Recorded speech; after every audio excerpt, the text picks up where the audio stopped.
All right. All right. If you see me looking off to the side, that's where I have my notes down here, and I want to make sure I stay on topic. So I tend to be somewhat of a talker, so I'm going to try to stay on topic. So thank you for joining the People First weekly webinar that we have going. And I'm going to jump right in. So today's topic is understanding toxic workplace competitiveness, and that is a mouthful. And we're going to dive into what that means, what that looks like, and just how we can deal with that as leaders. And just as kind of a forethought, all of this is going to be predicated on us as leaders dealing with this with our employees, with our direct reports. So anything that I say is going to be coming from the mindset that we are the leader. We are the ones who need to manage this, take care of this, and fix this in our corporations, our organizations, and our businesses. So phase one, if we have learned and understand that we have toxic competitiveness in our workplace, phase one is figuring out what that looks like. What does it look like, feel like, sound like, and how we can recognize that. So what that might look like is unhealthy rivalries, reduced collaboration between either departments or specific employees, and just include increased stress. So when you have increased stress, sometimes you've heard people talk about, oh, I feel like I'm walking on eggshells around that person. There's a tension, there's an energy in the room that you can feel. And some of that is going to be felt by everybody who's in the room with you when that's going on. So what are some of the negative impacts of this? Well, reduced collaboration for one. If Jim and Bob don't like each other, they're probably not going to work together very much unless they absolutely have to. And then that's when you're going to start feeling that tension. This is also going to cause some really negative effects just in your culture. I don't know about any of you who are listening to this or watching this, but I have worked at a place where I would get out of my vehicle in the morning in the parking lot and I would look up at the building and I would just get a pit in my stomach and be like, oh, I do not want to be here today. This is going to be just an absolute negative experience. We'll keep it nice. And if you are experiencing those things, then you probably have some either toxic culture or some toxic competitiveness going on. So what does that look like in the office? Well, it's going to definitely look like office politics, some maybe hushed conversations when other people are around, some backstabbing, and a lack of teamwork. Now, it's important to understand you cannot punish or cut your way out of this. Now, one caveat with that, if you have an extremely toxic person who is working against you on purpose and they just need to leave the organization and you need to fire them, then okay, that's going to be the caveat where, okay, yep, you need to go because you are bringing everybody else down and you are the problem. Save that. You can't punish your way out of this. And I've always said that leadership is a lot like parenting. And if you can parent, then you can lead. You just have to have the confidence and the bravery to do that with fellow adults. And when I say you can't cut this or punish your way out of this, if you think about, Jim and Bob aren't working together, so what am I going to do? I'm going to make them do the next big project together. Yeah, I've not done anything to fix the situation, so making them work together is just going to make it even worse. So what can get us out of this? Confident, consistent, positive leadership and guidance on your part because you are the leader of this organization. That's the best way. Now, there's some tips and tricks that we're going to get into a little bit.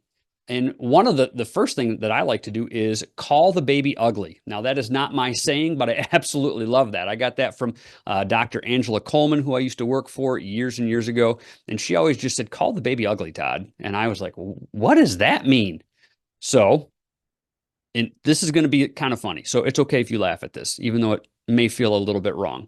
Sometimes, somebody has a baby and, you see the first picture of the baby and they're like, oh, the baby's so cute. And then if you looked like me when I was born, my head was all misshapen. I saw baby pictures of myself and I was like, man, I was kind of an ugly baby, but I'm sure people said I was cute. Well, no, facts are facts. I was an ugly baby when I was first born. So call the baby ugly. And that just means just say the thing. So if I'm going to keep using Jim and Bob as my examples today, if Jim and Bob are having some toxic competitiveness and you just walk up to Jim and you're like, hey, Jim, do you mind telling me like what's going on, why you hate Bob so much? What do you mean? I don't hate Bob. Yeah, it's obvious to me and everybody else around that you guys do not get along. There's something going on there. And sometimes that can be enough, just where the person is like, wow, other people can see this. Other people can see what I'm feeling. Maybe I need to do some self-reflection. And now that's going to take a mature person and a mature employee to think about it in that way. But sometimes that's the first step of just opening that conversation and figuring out what's going on. So, phase two, we're going to promote a culture of collaboration. Now, I'm going to use some buzzwords that are in leadership and a lot of business words, but that is really, truly the thing that we need to do. We need to promote a culture of collaboration, and we as the leaders need to lead that front. So we're going to encourage working together. We're going to encourage the collaboration between either specific employees and people, or maybe even between departments, because sometimes departments can be competitive. You need to understand the importance of aligned goals with your employees and your departments. So get everybody pointing in the same direction. When was the last time you talked about your mission and vision with your employees? How many of you can recite your own mission and vision? It's really difficult. And every business owner does this. They, oh, I'm going to have this great mission and this great vision, and we're going to do this. And then 3 months in, they're scrambling around and they've forgotten what that mission and vision is. Mission and vision is an incredibly powerful tool if it is used consistently. And when I say use it consistently, I mean make it part of your daily language. Put it in conversations that you have with your employees and your direct reports and just everybody in your organization. Now, I don't mean go over the top with it where like everything is about your mission and vision, but if there's something that comes up that in some way, shape, or form relates to it, you can be like, oh yeah, because that's our mission. Da, da, da, da, da. And you just rattle it off real quick. Some people have printed it out and put it on a little card right above the time clock so that everybody has to see it every single day. It's a way to get it in there. And then another thing that I like to do is have water cooler conversations. So back in the day when offices had water coolers that they could stand around, go over there and just have a conversation with somebody about that and be like, hey, how are you going how's it going with your work that you're doing today? Great. And then they may say, it's going horribly. And that's an opportunity for you to jump in and say, how can I support you? And how can I support you in a way that fits our mission and vision and helps you get the thing done that we need to get done? So that's the first part of phase two. Getting everybody going in the same direction, using that mission and vision can be an incredibly powerful tool to do that. Sometimes it is employing your management. So if you are kind of on the upper tier of your company and you've got management under you, then that does have to trickle down. You need to do that with your management. Your management needs to do that with their employees or with their direct reports as well. Now, you need to be able to follow up on that. You need to be able to have conversations with your managers and say, hey, did you have conversations with these people about mission and vision this week? Okay, you didn't.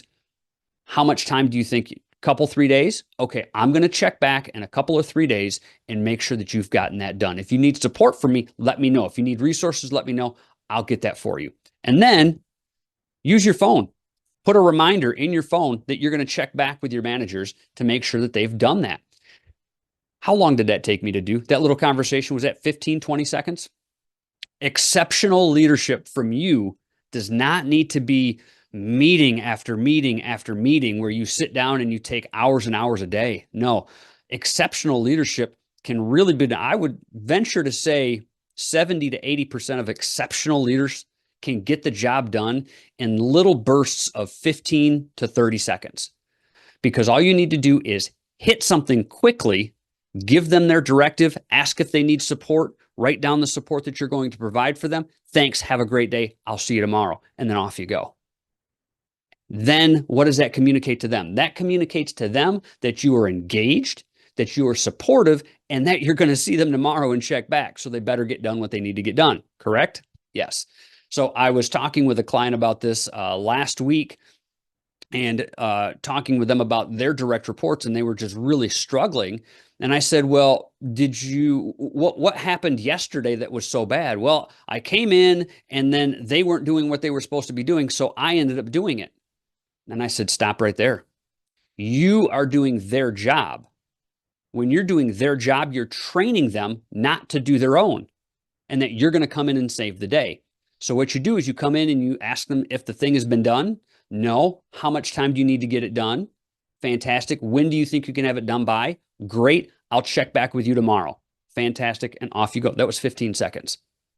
Now there's accountability. It was kind, it was respectful, but they know that there's a job that needs to be done and they're the ones that need to do it. So another way that you can promote that culture of collaboration is finding things of commonality between people. Now, I have done this before, and it's been somewhat effective because it's kind of a hands-off approach. But if I know that Jim and Bob are not getting along, but I know that Jim's son is going to go to college where Bob's son graduated, they probably don't know that about each other. So I might just drop that in both of their laps separately and just say, hey, Jim, did you know Bob's son's going to the college that your son graduated from? Yeah, pretty cool, huh? All right. And then just walk away. Because it's harder to have something against somebody where you have things in common. So that's one technique. Another thing is to be much more direct with that and be in the lunchroom. And let's say Jim and Bob again, and I'm talking to Jim. Hey, oh, really? Hey, Bob, did you know that Jim's son is going to go to the same college that your son graduated from? Oh, that's cool. Yeah, that's really great. Fantastic. Now everybody knows. And Jim and Bob both know. Now they might not like each other or talk about it, but hey, now they've got something else in common. So we're going to move to phase 3, enhancing communication and transparency. Open dialogue. I know this is kind of a buzzword and it gets said a lot, but open dialogue. And I think the reason that people say it is because that's what everybody wants. But it's really hard to do it if you are afraid to approach people or if you as the leader are not approachable. Sometimes as leaders, and I've worked with a client specifically on this, and they said, Todd, I know that my face says, do not talk to me all the time. And I don't know how to turn that off. So we've worked through that. But if you know that about yourself, that's something that you can work on. Now, everybody says, oh, my office door is always open and you can always come in and talk to me. But if your actions do not reflect what you're saying, people are going to be like, yeah, he doesn't mean that. He doesn't mean that. So you have to really do the thing. You have to have open and honest conversations with your employees. And what I'm going to suggest that you do is you start that. As the leader, you need to start those conversations. And I think that starts with an objective and regular feedback system. Now, I've talked about this before. There are feedback systems that I could do a whole day webinar on a feedback system. But long story short, if you can find a way to have one-on-one meetings with your direct reports weekly or at least every other week, where it is you and them for, and again, it doesn't have to be an hour-long meeting. It can be 15 minutes. If you can put that in place where you have a couple things that you tick through and then bam, they are back to doing their work and you're back to doing your work. They've had that opportunity. And this is something that I have helped put in place and something that I've actually coached people on where, hey, if you just sit down for 15 minutes with that person, you know how they're always really anxious about things? Do that once a week, just 15 minutes once a week. They are going to feel heard, supported, and that you have their back, even if you don't have to do anything for them. That's the great part about that. So that's key. If you can have one-on-one meetings once a week or every other week with your direct reports, and then let's say you're upper level management again, and you have managers who are underneath you. You're going to meet with your managers, and then your managers are going to meet with all of their direct reports. Now, granted, there are some organizations that are really big and their management structure and size does not allow for that. But if you can find some way to have weekly feedback, or at least every other week with every employee, man, that is really going to open up communication and transparency. That's going to minimize conflict and encourage people to talk to you. Now, I know some managers are like, I really don't want to hear from my employees. I know the direction that we need to go and they're working on the line. I just need them to do the thing and that's it. Well, I'm going to tell you a little story about Toyota. Yes, the car company, Toyota. And they had a policy in place where anybody working on the assembly line, so if you're installing bumpers on the assembly line or tires or whatever it is, if you saw a problem on the line while cars are being made, you had the power and the authority to shut down the line and talk with management about the problem that you've found and figure out a way to fix the problem. That's one of the reasons that Toyota has such a good quality rating for their vehicles, because they are really, really focused on getting it right and pushing out a good product to the consumer. So that's one example. Some managers don't have the confidence to hear feedback from their employees or their direct reports. And so they're like, "Oh, what if they say something I don't know how to do, or I'm not sure what I'm going to do about that problem?" Well, that is a you issue and not a them issue. They may have some great solutions. So another part of having this open communication and transparency is part of your daily language with your direct reports and everybody in your organization needs to be solution oriented. Everything is a problem. And I don't mean that in a negative way, but as business owners, as people who are serving clients and customers, we are basically solving problems for them every day, all day. That's what we do. I was even thinking about a football team the other day. I was talking to somebody about the Detroit Lions because I'm based in Michigan. And the Detroit Lions have been not a great football team for a very long time. In the past 2 to 3 years, we've gotten a new coach, and man, things have gone really great. And the Detroit Lions almost made the Super Bowl last year. And I was thinking about, how is a football player solving a problem? Well, if you think about a football game, let's talk about the center, the guy who's in the middle and he hikes the football to the quarterback. He has to solve a problem every 30 seconds. And what is that problem that he needs to solve? The huge guy on the other side who is trying to tackle his quarterback. That's the problem that he has to solve. So whether it's being a football player, whether it's being a business owner, whether it's being a coach, a consultant, a teacher, whatever it is that you're doing, you are effectively solving problems every single day. And if you have a solution-oriented mindset, man, there's not a lot that's going to slow you down because you are constantly solving problems and getting good at it. So if you can start to impart that mindset to your direct reports and the people within your organization, like, hey, and I had this experience. I was working with a church, believe it or not. And one of the people that I was talking to said, well, when do I get to complain? And I said, well, in my head, I said, well, that's kind of an interesting mindset to have at a church. And I said, you don't. And this person was like, what do you mean I don't get to complain? I was like, well, why do you want to complain? Well, to talk about the things that I don't like. Well, what are you going to do about the things that you don't like? Well, nothing. I just want somebody to know about them. I said, so what you want to do is you just want to complain. You don't want to actually provide solutions or help be a solution. And that person, I don't think, was expecting me to put that back on them so directly.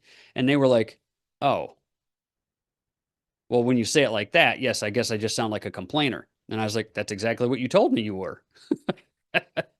Again, I called the baby ugly, but had great communication. Now, I didn't say it offensively. I wasn't disrespectful.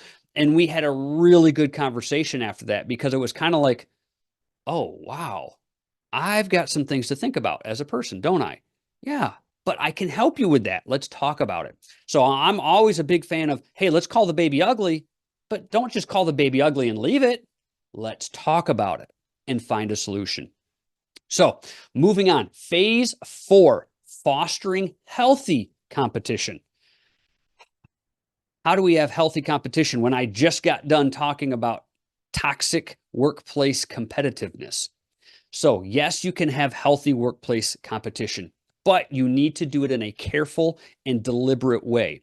You need to set clear boundaries and performance metrics. So I'm thinking more of a sales team that this would probably apply to more, where there's going to be some salesmen who are just knocking it out of the park and they're doing a fantastic job. And then there's going to be the new salesman who comes on and they don't have their feet grounded underneath them yet, and they're not getting the sales. So you're going to have and some offices do that. They have a leaderboard with who's got the best sales of the month, and you've got, let's go with Jim and Bob again. You've got Jim, who's got 151 units sold this month, fantastic, and you've got Bob, who's got 7. Man, Bob's looking at Jim, and depending on what kind of mindset and how he is wired, he may be looking at Jim and saying, wow, that's fantastic. Look at those numbers. I hope I can be like that someday. Or he could be like Eeyore. Oh man, I'm never going to get there. Man, I just can't do that. That's too much.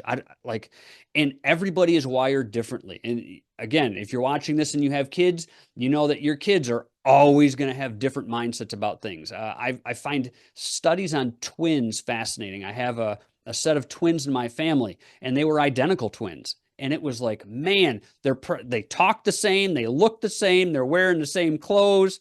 And now, oh my gosh, could they not be more different from each other? It is crazy. So everybody is wired a little bit differently. And sometimes when you have public sales numbers, that can discourage instead of encourage. So I would say reward systems need to recognize both individual achievements and collective achievements. So you can praise, but I would say if you're going to praise publicly, but praise publicly without the specific details.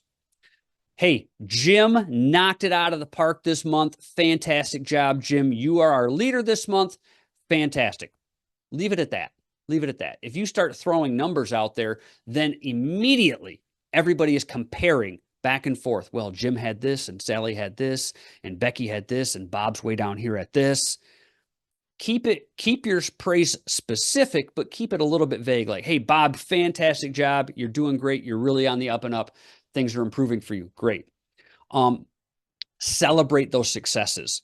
And celebrating a success doesn't mean you have to get donuts and have a meeting. You don't have to do all that because some people love words of affirmation. That is their love language. And when you tell them that they've done a great job, it just fills them up, and they can go on the rest of the day, and they're just pumped for everything. They're just so excited about that.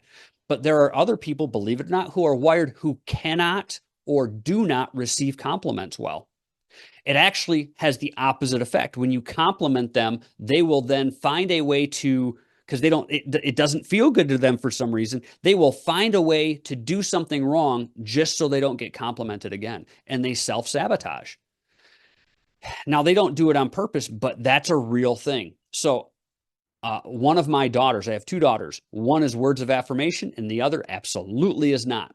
So when I want to compliment her or tell her that she did a good job, one of my daughters, I kind of make a big deal like, oh, hey, sweetheart, you did a fantastic job. I am really proud of you on this. This was great. Man, I'm super impressed. Great job. The other one, I'll just walk past and be like, hey, you got an A on that test? Nice job. Go set the table. Unemotional, but yet she still hears it from me because it's important that she hears it from me. So you have to know your people. And that's a big key, is you have to know what your people are, how your people are wired, and how they're going to receive what you're telling them. And we're going to talk about that specifically in phase 5 when we get there. So just to recap that, yes, celebrate, but don't be super specific.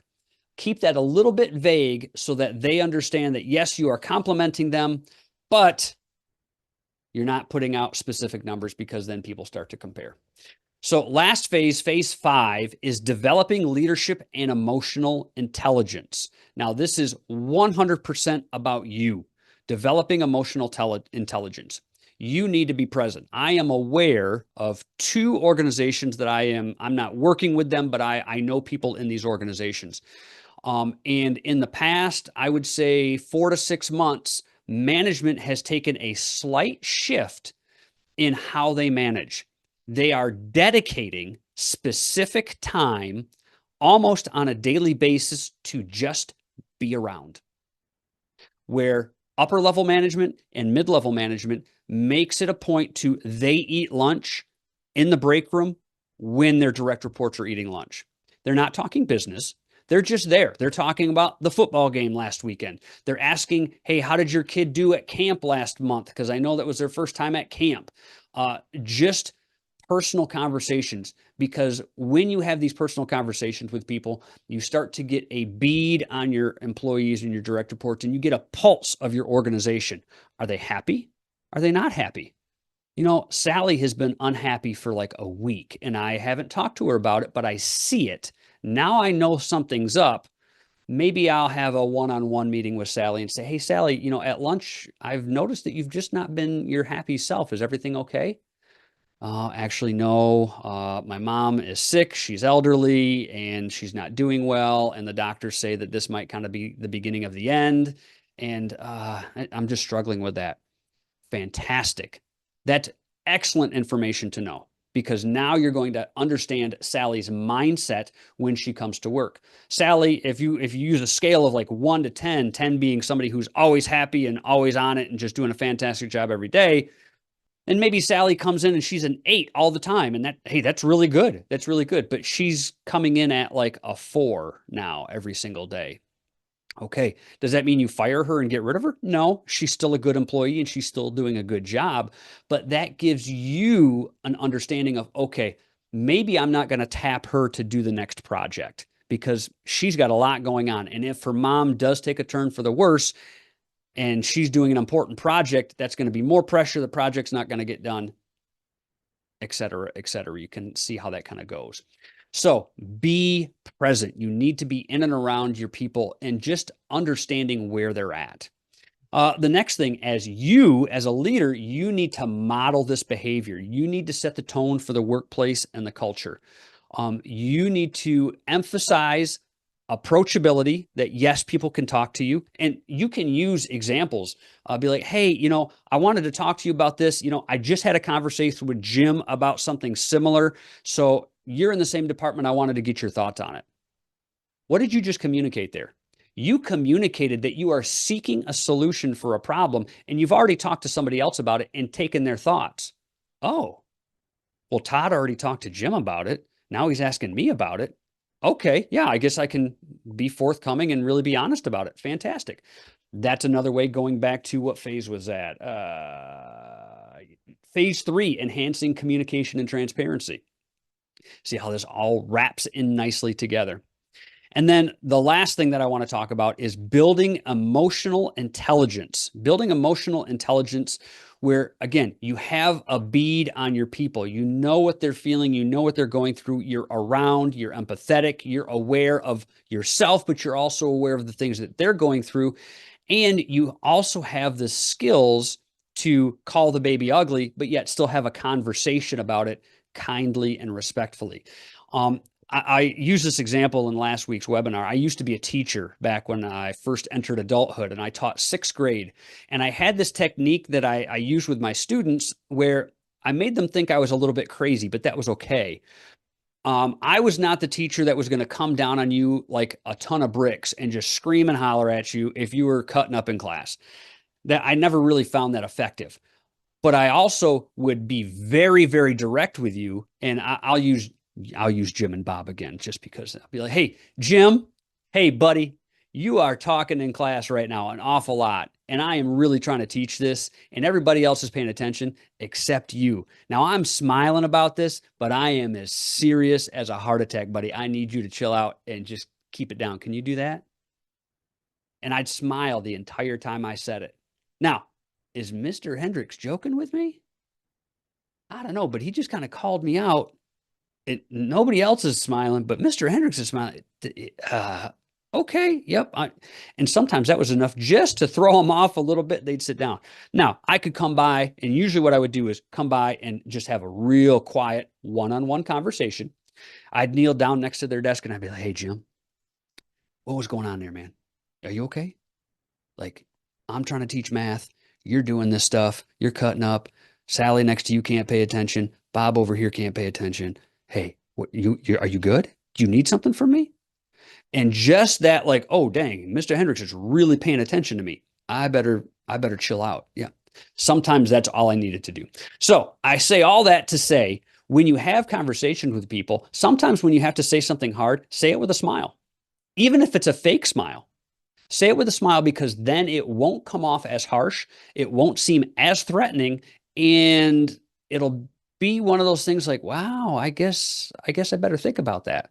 Because if you say it with a smile, like a perfect example, I was talking with a client of mine who I'm working with. They own a small business in the area, and they have an employee who is consistently not doing, let's see, I don't want anybody to watch this and figure out who that is. Let's say boxing up the pizzas. I'll just say that. We'll say it's a pizza joint. It's not, but we'll just say it is. So in pizza joints, you have to make the pizza boxes every night so you can throw the pizzas in and get them out the door. And this employee is consistently not boxing up the boxes or making the boxes. So the owner comes in and says, "Hey, Jim, did you box up the boxes?" "No, I didn't do that yet." "All right, well, I'll just do it." And I said, "Stop. Don't do it for him. He needs to do it." So say, "All right, I need you to start on that right now, and I'll come back and check on you in about a half an hour." I'm smiling. I'm smiling, but I am projecting accountability onto Jim. And I said, that's what you need to do. They need to know that the job needs to be done, because that's why they're there. They are there to do the job and to work. Now, how do we handle this with people in organizations that are volunteering, like churches or nonprofits or any other place where that's not a paid employee? That's where you go back to your mission and vision. Okay, hey, we're going to do it this way. Well, I don't want to do it that way, and I don't work here, so that's how I want to do it. Okay, I understand that. I understand that. But our mission and vision is to do X, Y, and Z. And I need you to do it this way, because that lines up with X, Y, and Z. And I know you're volunteering, and I know that this isn't a paid position, and I appreciate that you are here, but we needed to do it this way. If you don't want to volunteer here anymore, that's okay. You have to be able to take a strong stance. You have to be able to say strong yes, strong no. And if somebody wants to stop volunteering, you have to be able to say, okay, thank you, I appreciate it. Because if you bend to what they want and let them do it their way, that's not aligned with your mission and vision, is it? No, it's not. So build that self-awareness, have those strong resolution skills, be solution oriented. That has to be your mindset when you're dealing with any problem in your organization or your business.